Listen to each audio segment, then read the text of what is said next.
Okay, welcome back. And while we were away, Mr. Yusuf in Kaduna came on the line. Good morning to you, Mr. Yusuf. Good morning, sir. Thank you for calling. Go ahead, please.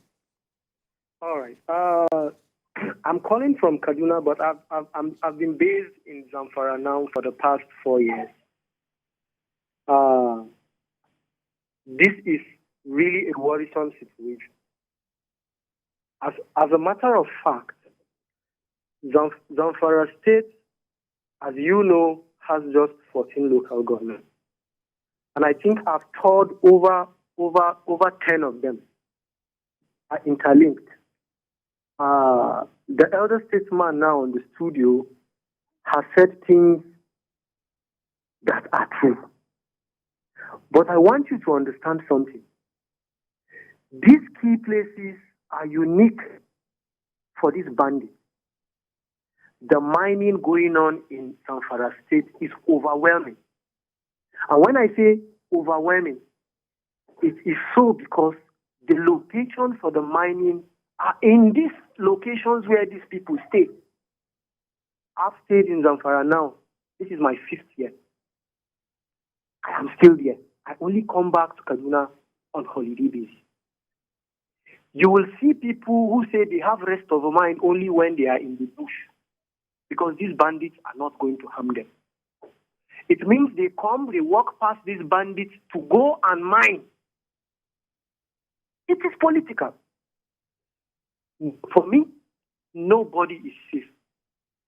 We have sat down with military men that have said their chop, they here. Because as long as they are there, there is what they call an RSA, that they give allowances, they feed you, you extra pay. And then some of them who indulge into crazy things go into it. You see them rich in less than a month, they are chubby, they are wealthy, they are acquiring cars. I have once moved third from, the elder statesmen will bear with me, there's a route from Birnin to Do that will take you to Shinkafi. It's a no-go area now. It's practically 45 minutes to Shinkafi. But if you must go to Shinkafi now, from places like Talata Mafara, you have to come to Gusau, follow around through Kaurana Moda before you go to Shinkafi, which is also not safe. Maradun. On occasions, you will be hearing that Maradun is unsafe. That is the hometown of the past governor. In the bushes there, they mine. I have seen villagers have come, they have planted crops, and then they cannot go and harvest because bandits have said they should gather a sum of money if they want to harvest. And when they went to redress with the government said, do as they have said. Okay. Wow. Well, I've once been to the market, a market where bandits were caught. Do you know that at some point in time in Zamfara, there is a group called FARCAID, they are vigilante. If you belong to that group and you touch a bandit, they will follow you and jail you. We speak, some of them are still in jail. So this thing is beyond. The present governor has a brother who is my namesake, who was kidnapped in Zamfara. A ransom of 200 million was paid. I called the guy because I know him. He is my namesake. He worked with First Bank. He stayed in Bakura. So this thing is strictly political. He was kidnapped at home in Gusau. It means these people have gone beyond even the bushes. They know these places. They are in a way, sent by political people. Zamfara, sorry to say, is one of the poorest states in the whole of Nigeria with the richest resources. All right. Well, I want to thank you very much for calling in. A harrowing narration there, Dr. Mustapha Inuwa, from somebody who is familiar with the scenario over there, which further lends credence to the fact that there's a political will issue to this whole matter. And then he introduced the matter of mining. And people, of course, illegal mining, people are making money from there. And so this is what has enabled them to dig in. Somebody was saying, where do they get money to buy the sophisticated equipment that they do have? Well, you can imagine, apart from the instance of what, 200 million that we heard about, how about the illegal mining? But for all of this, I'm sure, Dr. Inuwa, the question of political will, once the marching order is given, I just don't understand it. And many Nigerians are in my situation, thinking that this whole matter, they are not ready to be sincere with us yet. And that's why I said, I just hope that we have another chance in this new administration. And what is your assessment of how well they can do? Because people say that, well, when you're out of government, you think in a certain way, but once you get into governance and government, then you find out that it's not as easy as all of that. What do you make of such? You see, whether in government or out of government, the truth is one. And when I was in government, I believe the former National Security Advisor could be witness. Any meeting I attended, I told them my mind, my position, either, like I said, verbally or in writing. You see, it's a simple issue. Apart from giving the marching order, what I suggested, which I still want to advise the current leadership is, let this marching order be followed with action. Let him make the leadership to come with a work plan, a program of action. You understand? That he will be briefed, they will be briefing him either on weekly or fortnightly to ensure that what is given to him is what is being done. Yes. And also, like I said, there should be a very good synergy. They cannot do it alone. They cannot do it within one state alone. You see, there was a time we made that, we attempted doing that in the first tenure of the last administration, when the entire area was under one GOC in Kaduna. I remember my governor then, Masari, tried to organize all the governors of the Northwest, including Niger, to come together, contribute money, and ensure that the GOC take charge. You understand? Unfortunately, at that time, many states were not affected. So some of the governors, honestly, unfortunately, did not support the idea. They did not contribute. And to the extent that the military got frustrated and left. So the point now is, if the present administration, which I believe should, because it's one thing that they should ensure to do in order to make them do what people, part of the promises they do, that is to bring to an end to this menace. So let them organize. Unfortunately now, the Army and the Air Force, I believe they have very good understanding. It was not as it used to be before. Let them come and work out a program of action. Okay. That will be followed. And the governors also organize themselves, like I said, because there are certain positions that they should take. For instance, if the exercise is to commence, they should agree on common thing to do. For, like I said, they should ban sales of fuel in jerrycans, in rural. They know what to do. They know what to do. They know what to do. Very good. If they wanted to be sincere, they know what to do. I beg your pardon. Let me bring in Yakub. Yakub in Dokpemu has also called in. Good morning to you, Mr. Yakub. Sorry for keeping you waiting. Yeah, you keep me for long, but no problem, sir. Good morning, and then good morning to your guest. Yes. Actually, I think what former governor of Zamfara is asking for is unacceptable, totally unacceptable. We need to ask ourselves a question. Actually, does it mean the bandits hands ask for amnesty, or some gladiator, political gladiator that know these people? That know these people are trying to ask for amnesty for them. And then it is unfortunately that a caliber of former governor of Zamfara State, that people know in society can come on television are asking for that, for amnesty for people that be killers. And then he go ahead and compare the bandits alongside with the militants. It is unacceptable. Okay, the question we need to ask is this: what is the cause these people are fighting for? No. He did not tell us what they really need. What are they fighting for? He did not. No, bandits are bandits. Bandits are thieves. Yes, bandits are criminals. So what can a criminal be wanting than to dispossess honest people of theirs? Exactly. That's what I'm saying. So you are not asking for amnesty for a total criminal. So see, what the Nigerian government needs to do is this, and then I pray Mr. President should never dance to that. He should never dance to giving amnesty to this guy because they are totally criminals, as I said earlier.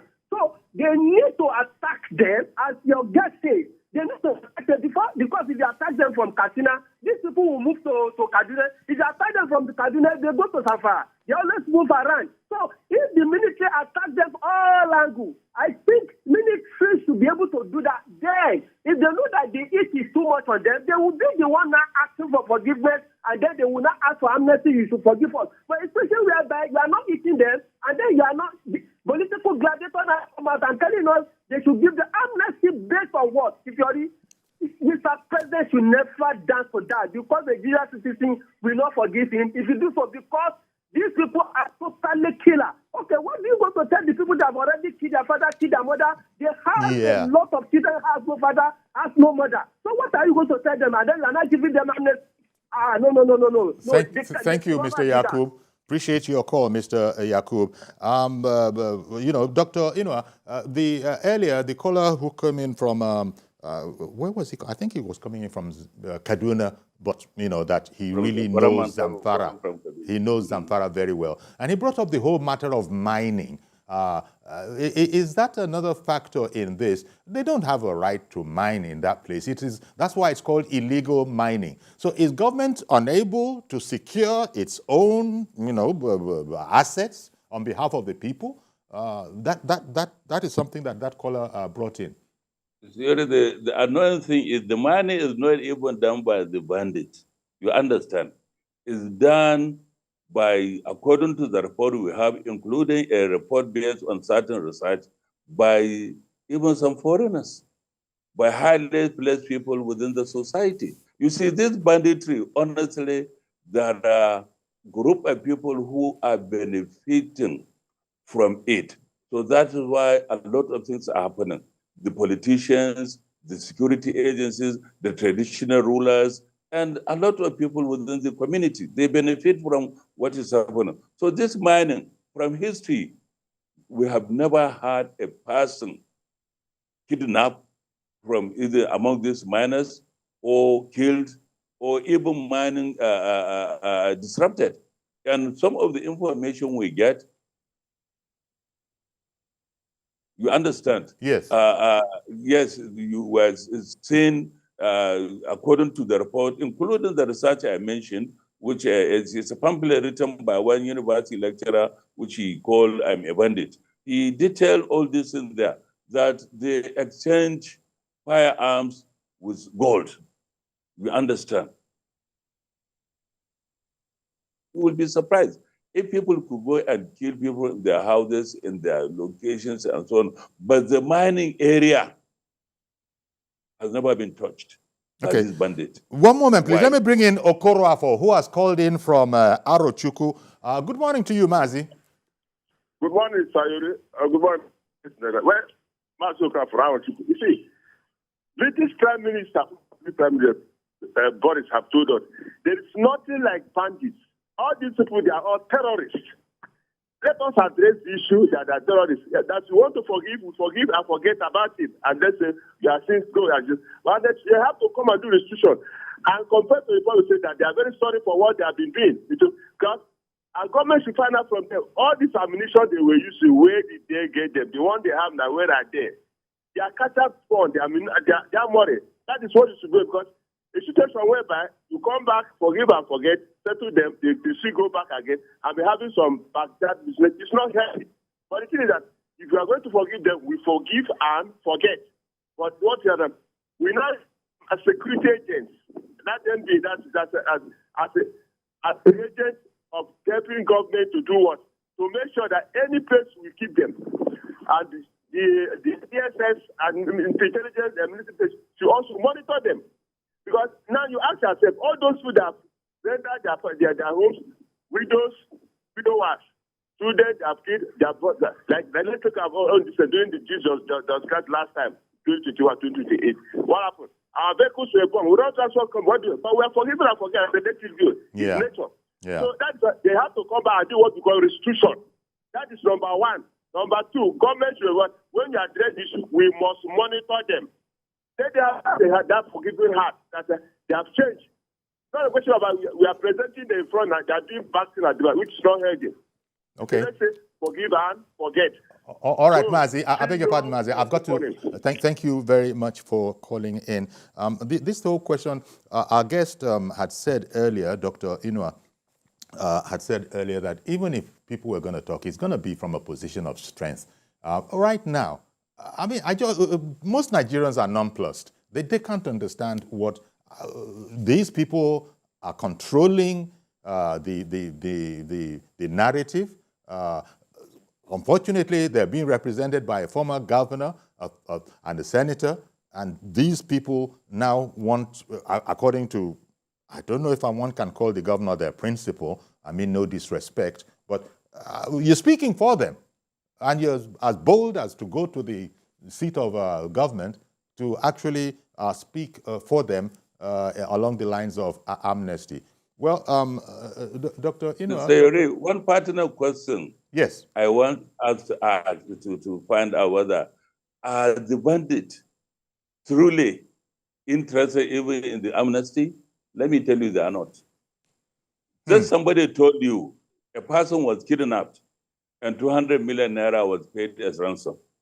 Okay, if they are to lay their arms and give amnesty, how do they continue to get this kind of money? What do they do? And there are, as I told you, battalions of youth who know nothing but taking arms to perpetuate this banditry. So even if you say, okay, now drop your arms, that is amnesty, what do? You could place them on salary? What do you do to them? Indeed. There are so many. You highlighted that problem. It's unlike, for instance, like you said, those in the Niger Delta, you send them to school. Yes, you provide what they wanted in their locality, but these people know nothing. All right. But this, you understand. Let me bring in our last caller, Mr. Razak, calling in from Oshogbo. Good morning to you, sir. Well, I think I just lost Mr. Razak there. But, you know, the point you're making is very well taken. See, these people don't know anything else. They've evolved this way of livelihood. It has become part of their culture now. It has become part of the culture. Well, it's tough, but I suppose, quite frankly, government has no moral leeway on this question, would be my guess. That government certainly can't go that way. There are people who have come out, there are groups who have said that absolutely not, but it happens that there also are other groups that are saying that, you know, the former governor of Zamfara has spoken well and that he should, his submissions should be considered.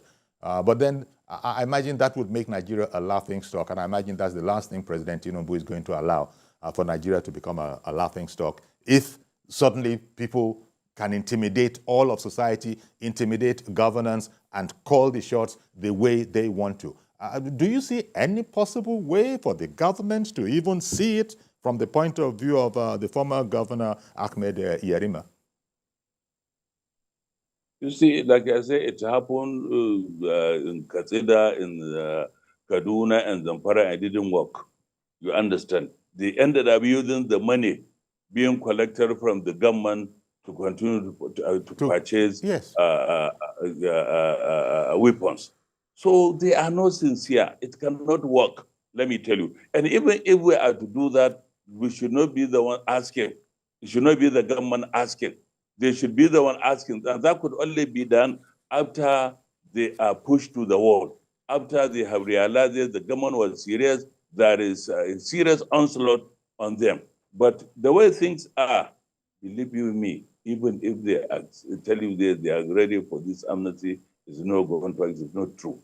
Because whatever they tell you, they mean the opposite. From the experience we have, there was nothing we did not do with these people. Okay. Even to the extent of giving them Quran to swear with. Somebody who claimed to be a Muslim is given Quran to swear. The moment they leave government house, they go back to the bush. That's what happened. Only a few of them accepted this genuinely, and they are all killed by those who did not accept the arrangement. So honestly, like I said, the government should be serious on this.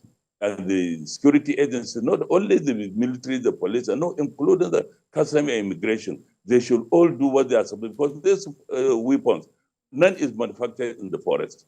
They are all brought from outside, within Nigeria and outside Nigeria. And that's why the immigration, the custom should come. And the information, the security information, the intelligence, the DSS is there.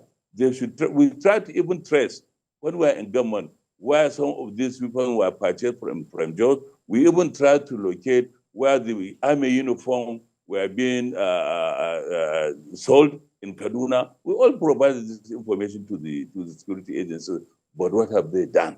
Okay. So I think what is my appeal to the current government is to make sure they look at this thing holistically. They also, like I said earlier, make sure not only they give marching order, but they monitor them on weekly or fortnightly basis. Indeed. Well, I want to thank you very much, Dr. Mustapha Inuwa, former Secretary to the government of Katsina State. Thank you very much for making time for us this morning. We're going to have to leave it there, and hopefully government or some of the agents will be watching this, so at least they know that there's another section of the society that is adding its voice to those who are saying absolutely no to the whole question of amnesty for bandits. Once again, thank you very much, Dr. Mustapha Inuwa.